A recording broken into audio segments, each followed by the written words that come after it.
wabarakatuh. Perkenalkan, saya Syagudin, mahasiswa program studi Manajemen Pendidikan Islam, Fakultas Tarbiyah dan Keguruan, Universitas Islam Negeri Sunan Ampel, Surabaya. Di sini saya akan memaparkan mengenai salah satu pendidikan non formal yang ada di Surabaya yang khususnya terjun dengan dunia pendidikan agama dan Al-Quran, yaitu di TPQ At-Taqwa Surabaya. Taman Pendidikan Al-Quran At-Taqwa merupakan salah satu taman pendidikan yang ada di Surabaya yang tepatnya terletak di Wonocolo Gang 2, nomor 2 RT 2 RW 5, Kelurahan Jemur Sari, Kecamatan Wonocolo, Kabupaten Surabaya. Taman Pendidikan Al-Quran atau yang biasa dikenal dengan TPQ At-Taqwa ini sudah berdiri sejak 15 tahun yang lalu, tepatnya pada tahun 2005, yang pada mulanya merupakan pengajian anak-anak yang dipelopori oleh Ustazah Hasanah. TPQ kami ini berdiri tahun sudah lama sebenarnya, tahun 2005-an ini. 2005 kalau dengan sekarang ini berarti berapa tahun sudah ya? Hampir 13 tahun ini. Ya, jadi 2005 sampai sekarang. Sudah lama ini kami saat itu memang kenapa harus diisi dengan TPQ, bukan TPQ di sekolah kami akhirnya awalnya itu dengan musola yang sudah berdiri di tempat kami waktu habis renovasi dan sampai sekarang ini juga sudah besar. Nah, kita mau mengumpulkan anak-anak dari sekitar musola At-Taqwa, bukan anak kecil-kecil yang sorenya kok habis dari pulang sekolah kok yang ngantuk. Akhirnya dari latar belakang itu kita bukan mereka, kita tambahi pelajaran agama, khususnya adalah untuk belajar Al-Quran. Soalnya saya lihat mengandalkan dari pendidikan agama di sekolah sepertinya kurang. Jadi belajar ngaji, belajar ilmu agama yang lain kita berikan saat sore hari itu, yaitu mulai pukul habis jamaah asar sudah 4:30 sampai jam 4:30, bahkan sampai jam 5. Jadi latar belakangnya adalah membentuk mereka supaya tambah keimanannya, tambah belajar ngajinya, kemudian tambah untuk pendidikan akhlaknya. Taman Pendidikan Al-Quran ini menjadi wadah bagi masyarakat sekitar yang ingin anaknya menimba ilmu agama dan belajar membaca Al-Quran. Kegiatan belajar dilaksanakan setelah sholat asar sampai dengan pukul 5 sore atau sesuai dengan kelas masing-masing.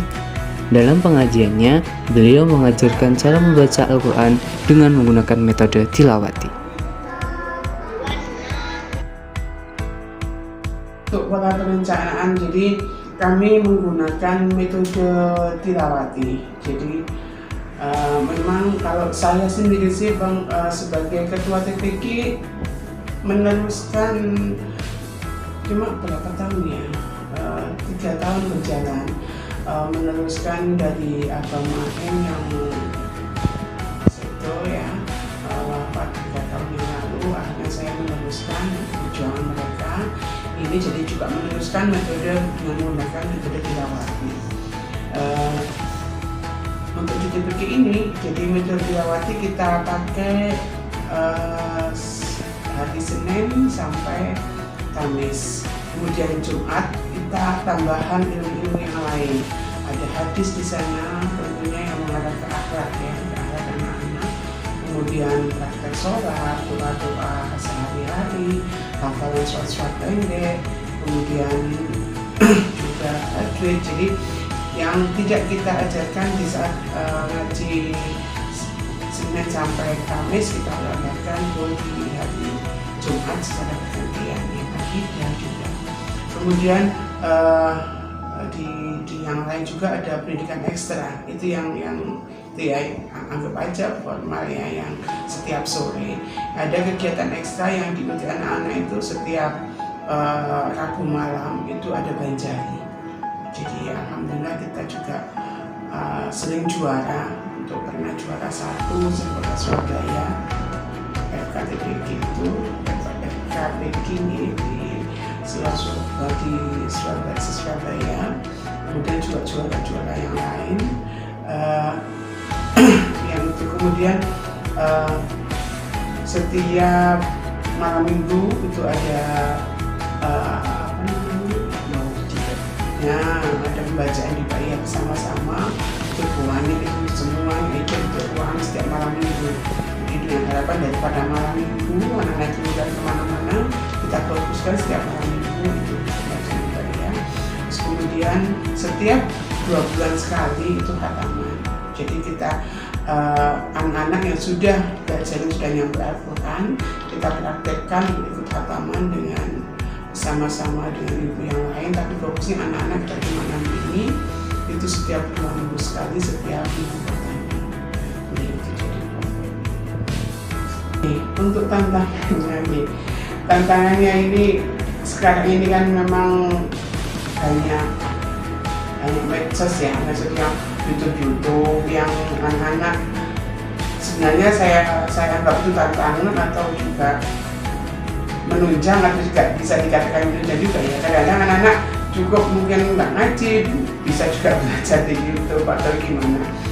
Kemudian juga yang anak-anak yang kalau sudah SMP ya, kayak yang kebanyakan kan anak-anak ini SD ya, tapi kalau sudah SMP sudah malu untuk mau ngaji. Ini yang menjadi tantangan bagi kami. Caranya anak-anak ini bisa kalau masih tetap ngaji gitu loh. Soalnya memang kadang-kadang ada ustadz atau memang kadang-kadang yang ustadz ini kan ada laki ada perempuan. Yang perempuan yang masih SMP wis malu-malu kalau mau diajak sama ustadz laki-laki.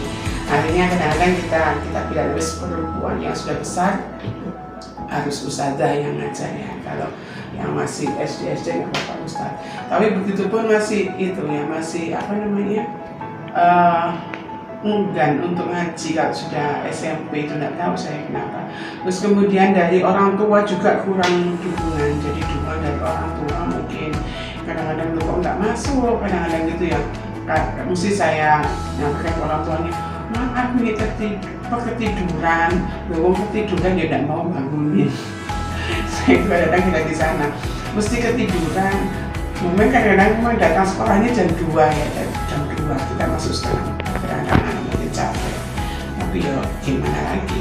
Kemudian kita siasati, kita coba untuk habis maghrib. Yang besar-besar habis maghrib, tapi itu juga berjalan cuma beberapa minggu aja, nggak berhasil. Jadi kita kembali lagi setiap habis asar. Jadi tantangannya itu nggak tahu apa ini dikatakan kurang semangat anak atau gimana. Tapi kalau di saat ekstra ya, pembacaan di Baiyah atau latihan Banjari itu ramai. Jadi ataupun dari dari lingkungan juga mungkin yang nggak mendukung seperti itu. Atau mungkin kadang-kadang saya berapa sekolah ini kalau memang full day kadang-kadang anak sudah capek, kadang-kadang ada yang datang jam 3 mau jam 3:30 ngaji ya kayaknya capek. Itu mungkin yang tantangan sehingga anak-anak nggak bisa aktif tapi ya kadang-kadang nggak kendalanya kalau nggak masuk ya seperti itu alasannya. Ini kami mencoba untuk mengajak anak-anak bicara. Enaknya kamu itu sehingga bisa aktif ngaji yang besar-besar tentunya ya. Terus ini kan kegiatan dulu ada sampel ya. Kemudian pelatihnya ini meninggal juga belum 15 tahun. Akhirnya itu vakum untuk sampel ini yang memang disukai anak-anak. Ini kita coba untuk mengadakan lagi kegiatan-kegiatan ekstra yang memang membuat menarik bagi mereka. Ini mau kita aktifkan lagi. Jadi utamanya yang sampel ini. Kemudian kegiatan-kegiatan yang lain yang misalnya yang sudah kayak kegiatan yang kami ini kan kayak takfid ataupun taktil yang memang dengan metode-metode yang bagus, yang mungkin kami harus memanggil lagi ustadz yang memang profesional di bidang ini, itu yang akan kami kembangkan yang memang sekarang ini disenangi oleh anak-anak. Jadi kalau kami sih metode itu belum Islam, jadi hanya mengajari sesuai dengan dari tilawah 1 sampai 6 itu yang kayak adanya lagu-lagu yang indah atau yang seperti apa, yang kalau misalnya ikut lomba-lomba, kalau saya melihat-lihat itu, nah saya ingin mengembangkan itu, tentang taktiknya dan taktiknya yang memang benar-benar bagus. Taman Pendidikan Al-Quran atau TPQ At-Taqwa memiliki 100 santri dan juga terdapat 2 ustadz dan 4 ustadzah yang memiliki kualitas yang baik. Taman Pendidikan Al-Quran ini selain memberikan pengajaran mengenai membaca Al-Quran yang baik dan benar, juga mengajarkan nilai-nilai budi pekerti dan moral yang sesuai dengan ajaran Islam. Dengan adanya lembaga pendidikan non-formal ini, diharapkan dapat melahirkan generasi-generasi muda Qurani yang bukan sekedar fasih dalam membaca Al-Quran, tetapi juga dapat memahami serta bisa mengimplementasikan nilai-nilai Al-Quran dalam kehidupan sehari-hari.